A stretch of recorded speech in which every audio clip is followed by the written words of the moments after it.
ॐ पूर्णमदः पूर्णमिदं पूर्णात् पूर्णमुदच्यते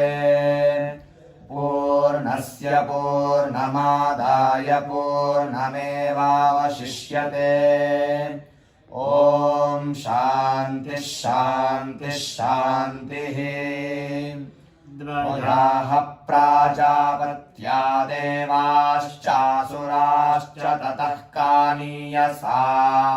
एव देवाज्यायसा असुरास्त्र एषु लोकेष्वस्पर्धन्त तेह देवा ऊचुर्हन्तासुरान्यज्ञ उद्गीतेनात्ययामेति तेह वाचमोचुस्त्वन्न उद्गायेति तथेति तेभ्यो वागुदगायद्यो वाचि भोगस्तन्देवेभ्य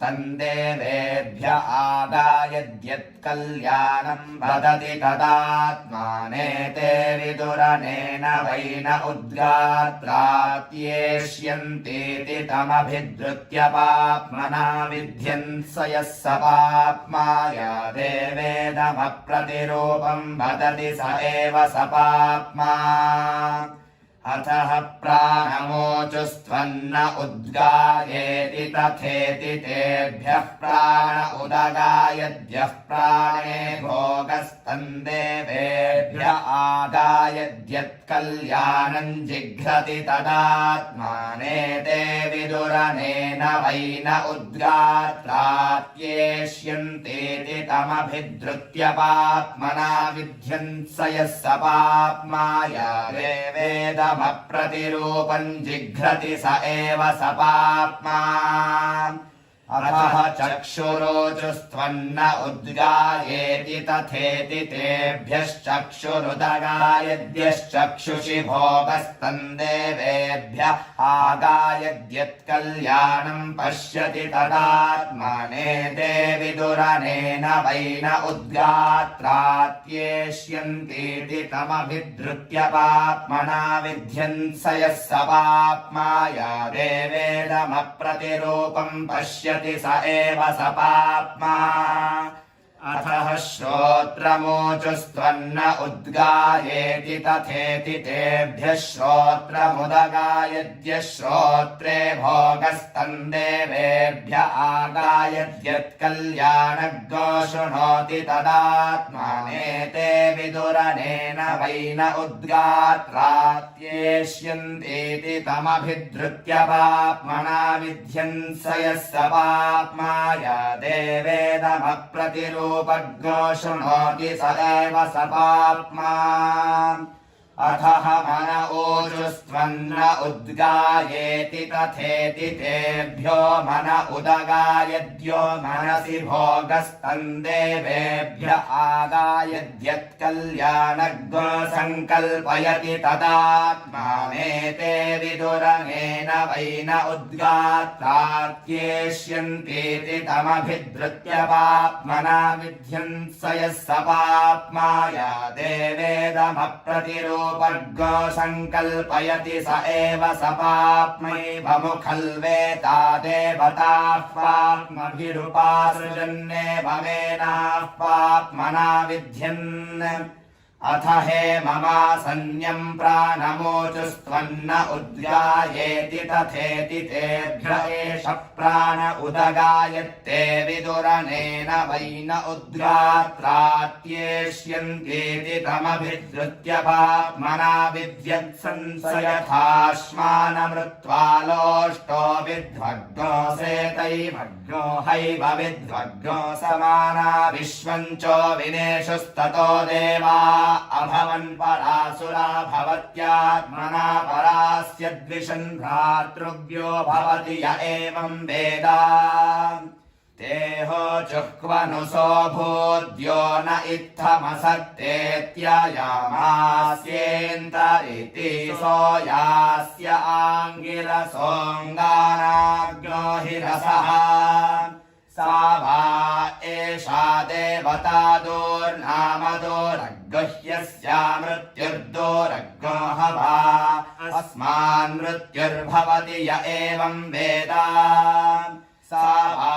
एषा देवतैतासाम् देवतानाम् पाप्मानम् मृत्युमपहत्य यत्रासाम् दिशामन्तस्तद्गमयाञ्चकार तासाम् पाप्मनो विन्यदधात् तस्मान्न जनमियान्नान्तमियान्नेत्पाप्मानम् मृत्युमन्ववायानीति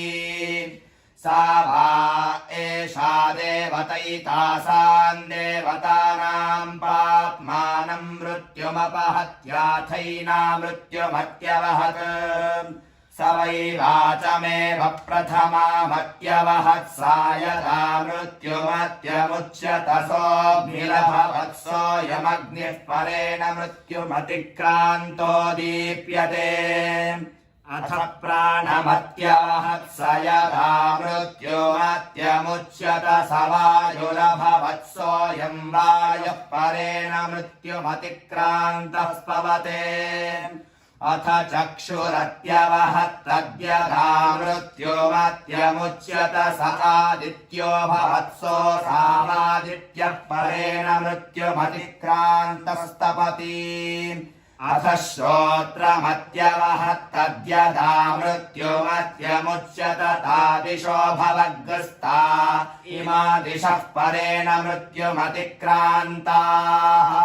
अथ मनोत्यवहत् तद्यथा मृत्युमत्यमुच्यत स चन्द्रमा अभवत्सोऽसौ चन्द्रः परेण मृत्युमतिक्रान्तो भात्येवग्नो हवा तेन मेषा देवता मृत्युमतिवहति य एवं वेद अथात्मनेन्नाद्यमागायद्यद्धि किञ्चान्नमद्यते नेनैव तदद्यत इह प्रतितिष्ठति ते देवा अब्रुवन्नेतावद्वा इदग्रो सर्वं यदन्नं तदात्मन आगासीरनुरोऽस्मिन्नन्न आभजस्वेति ते वैमाभिसंविशतेति तथेति तग्गो समन्तं परिण्यविशन्त तस्माद्यतनेनान्नमत्ति तेनैतास्तुप्यन्त्येवग्गो हवा एनग्स्वा अभिसंविशन्ति भर्ता स्वानाग्श्रेष्ठः पुर एता भवत्यन्नादोऽधिपतिर्य एवं वेद य उहैवं विदग्स्वेषु प्रतिप्रतिर्बुभूषति न हैवारं भार्येभ्यो भवत्यथ य एवैतमनुभवति यो वैतमनुभभार्यान् बुभूषति स हैवालं भार्येभ्यो भवति सोयास्य आङ्गिरसोऽङ्गानाग्नो हि रसप्राणो वा अङ्गानाग्नो रसप्राणो हि वा अङ्गानाग्नो रसस्तस्माद् यस्मात् कस्माच्चाङ्गात् प्राण उत्क्रामति तदेव तच्छुष्यत्येष हि वा अङ्गानाग्नो रसः एष उ एव बृहस्पतिर्वाग्वै बृहति तस्या एष पतिस्तस्मादु बृहस्पतिः एष उ एव ब्रह्मणस्पतिर्वाग्वै ब्रह्म तस्या एष पतिस्तस्मादु ब्रह्मणस्पतिः एष उ एव सामवाग्वै सामैष सा चामश्चेति तत्साम्नः सामत्वं यद्वेव समः प्लुषिणा समो मशकेन समो नागेन सम एभिस्त्रिभिर्लोकैः समोनेन सर्वेण तस्माद्वेव सामाश्नुते साम्नः सायुज्यग्गोसलोकताय एवमेतत् सामवेदा एष उवा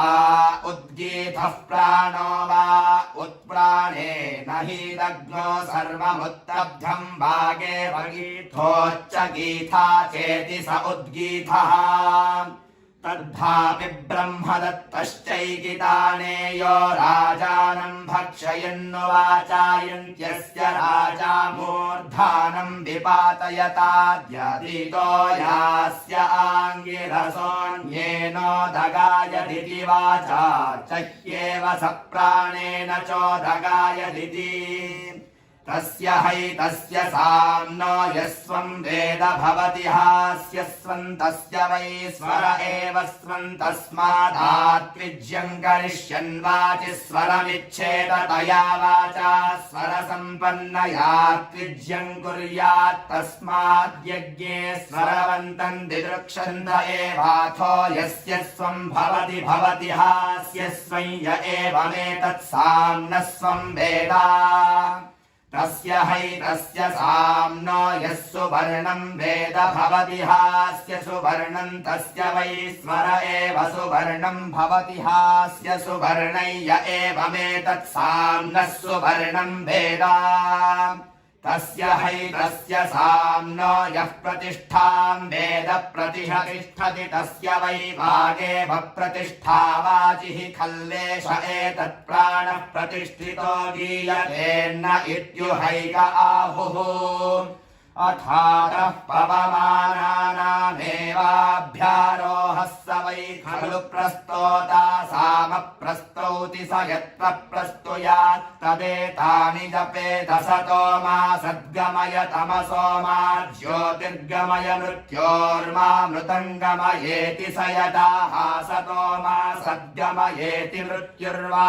असत्सदमृतं मृत्योर्मामृतङ्गमयामृतं मा कुर्विद्येवै तदाह तमसो मा ज्योतिर्गमयेति मृत्युर्वै तमो ज्योतिरमृतं मृत्योर्मामृतङ्गमयामृतम् कुर्विद्येवै तदाह मृत्योर्मामृतङ्गमयेति नाप्रतिरोहितमिवास्त्यथया नीतराणि स्तोत्राणि तेष्वात्मनेन्नाद्यमागायेत् तस्मादु तेषु वरं वृणीतयं कामं कामयेत स एष एवं विदुद्गातात्मने वा यजमानाय वायं कामं कामयते तमागायति तद्धैतल्लोकजिदेव हैवालोक्यताया आशास्ति य एवमेतत्सामवेदा ॐ पूर्णमदः पूर्णमिदं पूर्णात् पूर्णमुदच्यते पूर्णस्य पूर्णमादाय पूर्णमेवावशिष्यते ॐ शान्तिः शान्तिः शान्तिः।